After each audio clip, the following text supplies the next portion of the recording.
And we are starting with the first one. We are kicking off this afternoon program with talk about data. And let's be honest, if you work in SaaS, you probably spend hours building dashboards no one pays attention to, right? Clap once if this happened to you. Okay, super. Andrey, our first speaker, will give you a very nice overview of how to make data actionable. And Andrey, the stage is yours. Thank you.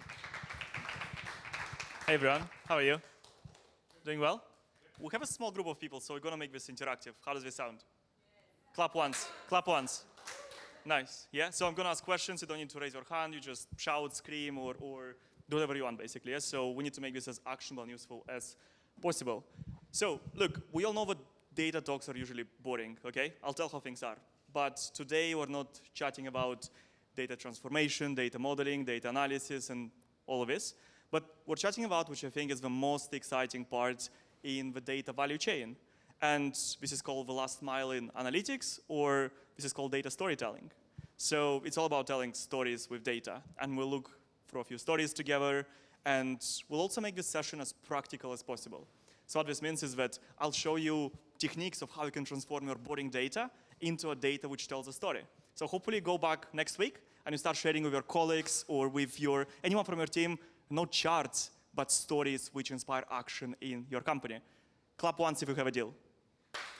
Awesome. So let's go on. So first of all, I had to choose a title because I'm competing with other free talks at the moment. There is Mediterranean 1, 2, and 3. And to attract your attention, I didn't want to call my title Data Storytelling Tips 2025. So I needed to find a title which reflects this topic quite well. And then I was spending time on Twitter, not working. And I found this tweet from Gwen, which was, "Babe, are you okay? You've barely touched the dashboard you claimed was mission critical." I was like, this is so cool. One, it basically reflects what I'm talking about. Two, we all have jokes and memes. I hope so. You like jokes and memes? Clap once, please. Like, amazing. I love this. And three, it has a good social proof. So 20,000 people like this post, and I'm like, okay, I'm using this title to come and attract your attention, right? So we will start with a sad story now, okay? So had some fun now with a sad story. And we'll go back to the 19th century in Vienna. And the story will be about Ignaz Semmelweis, who is seen in the picture. And Ignaz was a doctor based in Vienna, and he was admitted in 1846 to Vienna clinic as an assistant doctor. And at that time in Vienna, we had two clinics for maternity. The first clinic was run by the doctors, right? And the second clinic was run by the midwives. Yeah? I'm making sense at this point? Cool. So at that time, mothers, perfectly healthy mothers, were dying from a mysterious illness called childbed fever. So imagine this, a mother, 100% healthy, goes into the hospital, a few weeks, the mother of the child dies. It was quite tragic, right? And no one knew what's causing this, no one knew what's happening. People had theories and so on. And bear in mind, this is 20 or 30 years before the bacteria or germs theory. No one knew germs exist, basically, right? So what Ignaz noticed using his statistical skills when he joined the clinic, he noticed that in the first clinic where he worked, the average number of deaths was around 10%, almost 10%, 9 point something. But he also noticed that in the second clinic run by the midwives, the death rate was around 3.5, 3.9%. And he asked himself the question, like, what might be causing this? And he went on a quest to find out why. He spent a lot of time looking for different answers until one point. In one day, one of his friends, who also was a doctor, was performing an autopsy of a corpse. And he was accidentally poked by a scalpel by one of the students. And this doctor died a few days later, a few weeks later. And Ignaz was inspecting the body of his friend, and he found that his friend had exactly the same symptoms as the woman who were dying in the hospital, right? So he had a big aha moment that something related to equipment and dirt and so on might be causing this issue. So what Ignaz did, he followed his instinct and he implemented a strict hand-washing policy in his hospital, which was around 1847.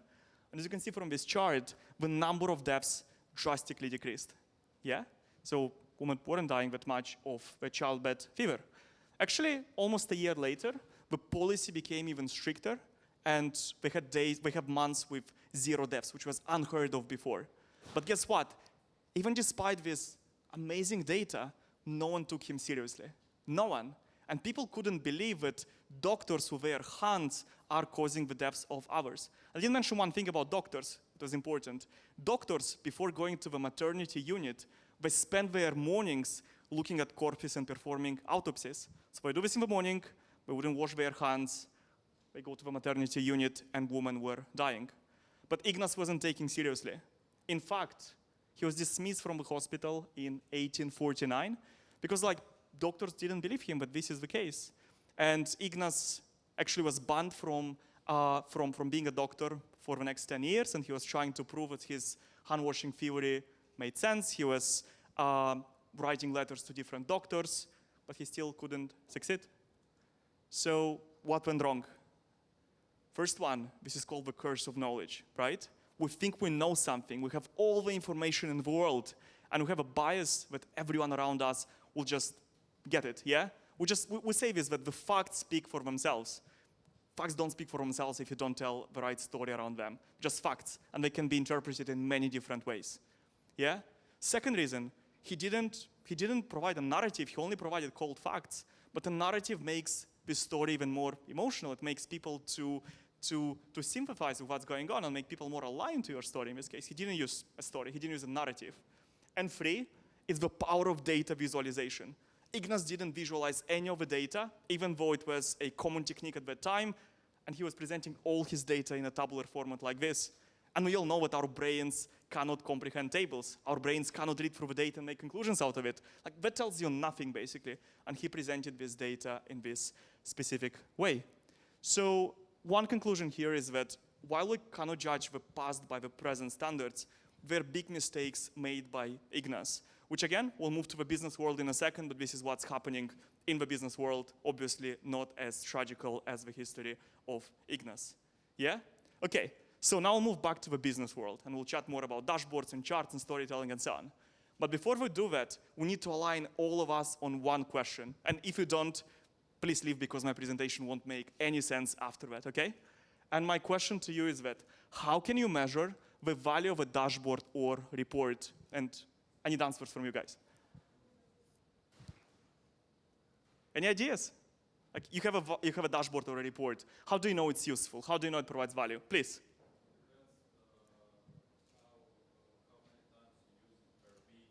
How many times? Okay, that's a good guess.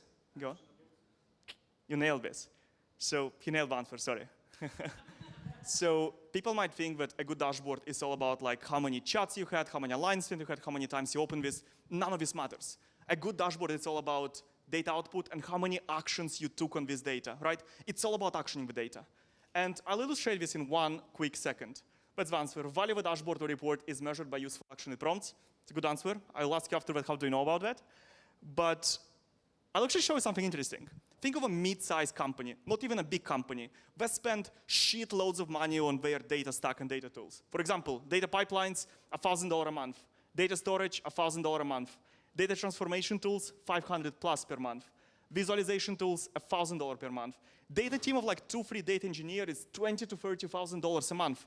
So imagine this, companies spend $500,000 a year, it's a mid-sized company, they spend 6 to 12 months trying to build this stack together, and the data is still not actionable. How is it possible, right? With such a waste of time and resources. But we have this, I would say, culture or way of looking at things is that, oh, we need to have a dashboard for the sake of having a dashboard. If you have a dashboard in the company, it means we're a good company and we follow all the best practices. But this doesn't matter if the data is not actionable in this case. So actually, an interesting study from Tableau was conducted, and they found that time and time again, number one way of how business users find an answer to a data question is by asking a teammate, not looking at a dashboard, right? How many times have you go to a teammate and ask, oh, can you tell me an update on this metric or on that metric? Just, can you raise your hands? I'm just curious if it's the reality you've been seeing. Yeah, people don't open dashboard, people don't interact that much with them. And let's explore why this is happening. And this problem is called the last mile problem, yeah? So what the last mile says is that 100% of you collect data. Some of you might have some sophisticated strategies around how you collect data, but others just have your social media tools or product tools and so on, and they automatically collect data for you. A lot of users prepare data too, 80% of them. Preparing means like it's a way that you can start understanding this data or visualizing this data. Still, a lot of people even visualize data, and you know these tools which help you do that. But the last mile, it's all about this gap from your data output to how many people take actions of your data. And just think about this. You spend $500,000, 6 to 12 months of implementation, and just 5% of your company is actioning on the data. How bizarre is that, right? That's what's happening in the world at the moment. And go to the next slide, and I'll help you bridge this gap. Today, we'll discuss exclusively about. So I need to jump in. Like, how can we say that 5% of companies are actioning on the data? Come on. There's got to be something wrong with this graph. I mean, in which sense do you mean that only 5% are taking action based on the data? Yes, yes. What I'm saying is that even in companies, you'll see there are lots of meetings and talks and so on about data. I run a venture company. I know what my VCs were telling me is that one of the big meetings in the board meetings is like how to become more data-driven. Like companies make this first step, but when it comes to data, there is still a lot of gut feeling decisions and so on in the companies, so it's different. And I'll send you this article because it very well describes where this is falling short and so on. But it's a scary number, right? It's a scary number. So why should you listen to me, first of all? I'm a co-founder and a CEO of a company called Graphy. We've raised $10 million investment from world's best investors to solve this data problem. So I started the company 5 years ago, and we were initially focused not on solving this last mile gap, but building a more generic data tool. So what ended up happening is that we built too much, no one cared, and you can see like the product wasn't growing that much in this graph. But 18 months ago, 2 years ago, we changed our focus towards data storytelling. And we felt such a pull from the market. We scaled our user base from 0 to 150,000 users just in the last 18 months, all organic with a team of 10 people or less at the moment. So I can tell you with confidence that data storytelling is a big topic, and we have time to spend with the world's most innovative companies understanding how we're working with data. So I've got all this knowledge and included in this presentation. Okay, data storytelling, it's something which will help you close the last mile, yeah? Having your team make connection between your data output or data-driven insights and taking actions, yeah? And many think that data storytelling is basically infographics or animated charts or presentations and so on, but it's not that. Data storytelling is a structured approach of communicating insights from your data clearly. And it has 3 parts to it. It has data, it has the visual, and the narrative. And in this presentation, we'll chat more about the visual and the narrative bit, basically. How do you get there? Because all of you have the data. So, there is a 2-step process of developing a data story. First of all, you have a data, and you explore this data. So what exploring this data mean? This is designed for data specialists, the people who live in these tools, and their job is to look at the data and find the insights from this data, right? And a few examples, this is the charts you see in Google Analytics. This is the charts you see in Amplitude or other product tools, Search Console from Google for SEO data, HubSpot for sales data, and LinkedIn for your own like company performance or your personal performance data. But what all these charts are lacking is an insight, which I'll tell you about in 1 second. So once you have this data and you want to transform these charts into a data story, you have to add the insight on the top of this data. So this is displayed here. And after you added the insight, this data can be explained and shared with your audience. Cool. Am I making sense to this point? Just clap once again, please. So, amazing. Now let's look at one example. Who is tracking your fitness data from this group? Just raise your hands, please. Fitness data, yeah? Is anyone using Apple Health here or any of these tools? Okay, but you're all familiar with them, yes? So let's say this is a simple bar chart from Apple Health. And this bar chart is showing the average number of steps each week of each month of the year, yeah? Would you agree this is a pretty simple chart, but you can all read and understand, right?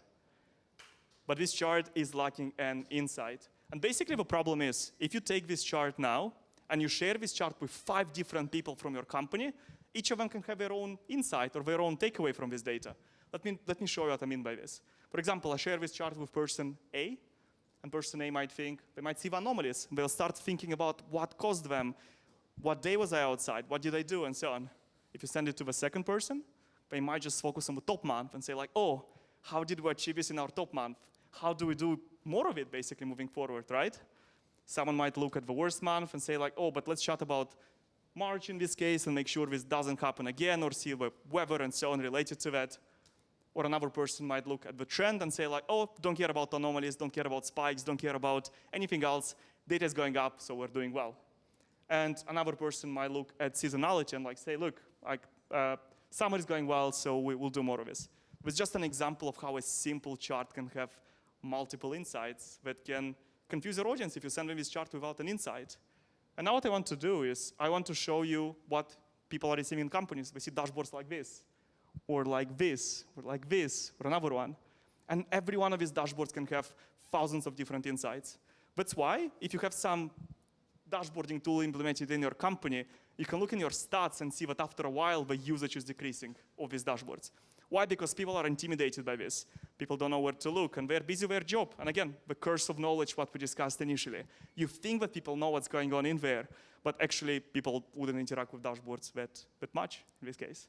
Yeah? And let me show you how we solve this, because there is a cool solution to that. We talked about this chart in Apple. Now I'm going to show you exactly the same chart with the same data, but this time this chart tells you a story. Here we go. It's exactly the same chart, simplified, but it tells you the story. Now this chart tells you like, you don't care about spikes, you don't care about anomalies, you don't care about good months or bad months in this case. All that you care about is the insight I've shown you. The insight is here. All I care about is the average. Do I walk on average more or less than before? My chart is telling me I'm walking more on the average. Also, a good chart with a story has a narrative or insight in the title. And it's here. And it just tells me, on average, I took more steps over the past 7 weeks. And if I see this chart, I have 3 actions I can take now. I can walk less, right? I say like, oh, I'm walking good, so I can do less. I can maintain my pace, or I can walk more in this case, right? So again, chart on the left, chart on the right, exactly same data. The chart on the left is designed for the data specialists or data experts who want to explore the data and find these insights. But once I found this insight, don't share this chart with anyone. Go and show this insight in a form of data storytelling and share it to your team. If you do this, your next meeting won't be about, can you come and explain the data for me? But the meeting will be about, how do we action this? How do we take control of the data we have, and we discuss the next steps. And exactly this is it. This is the chart which is designed to explore the data, and the chart on the right is designed to explain this data for you. Yeah? Are we all aligned? Okay.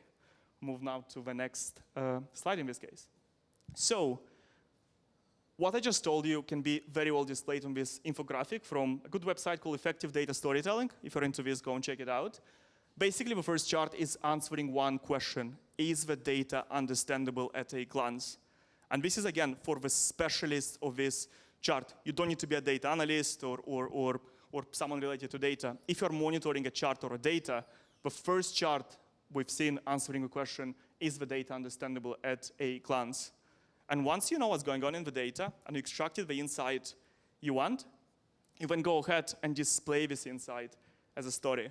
And you answer the question to your audience, which is the main takeaway coming through clearly in this case? Cool. So would you like me to show you how you can do it yourself? Yeah? Okay. So we will start with some theory. And this theory goes, there are 3 definitions of graphs or charts you see. The first one would be the bad graphs. You know when you receive a graph and you spend the first 5 minutes just understanding what the fuck is going on? What is the x-axis? What is the y-axis? What's going on in this data? Do you know this chart? Have you seen them before? Right. Sorry? They're not, yeah, they're not the worst ones, so that's what you're saying. But yes, that's exactly this. These charts are cluttered, they're inconsistent, have lots of elements on it, and you can't make sense of this. And there are people who are trying to make their charts as complex as possible because they think they look smarter. It's never the case. As complex your chart is, like it directly correlates with how people understand and perceive this chart or this data. Yeah? So when you have good graphs, and good graphs remove all the clutter, they're very easy to understand, they're very clean, but they lack an insight. And if you take a good graph and add an insight to a good graph, when you have a great graph. And great graph is the second graph from Apple I showed you. The graph with an insight, which helps you take action on the data. Yeah? Okay, so let's look at this. It's a very simple data set, yeah? This data is already prepared and it's ready to be visualized. And if you run a SaaS company, you might see something like this. You have a week of a year, and you have how many signups you have from each of these personas. Like imagine you have multiple personas in this case, yeah? So what I'll do in this case, I'll visualize this data, but I'll only focus on 3 personas, on marketer, founder, and product manager. Let's just say I don't care about the remaining ones just for now. So you select this data in Google Sheets, you create a default chart, and you get this. Can anyone tell me what's wrong with this chart? And it's not the worst chart you've seen, by the way, but can you tell me what do you think is wrong with this chart?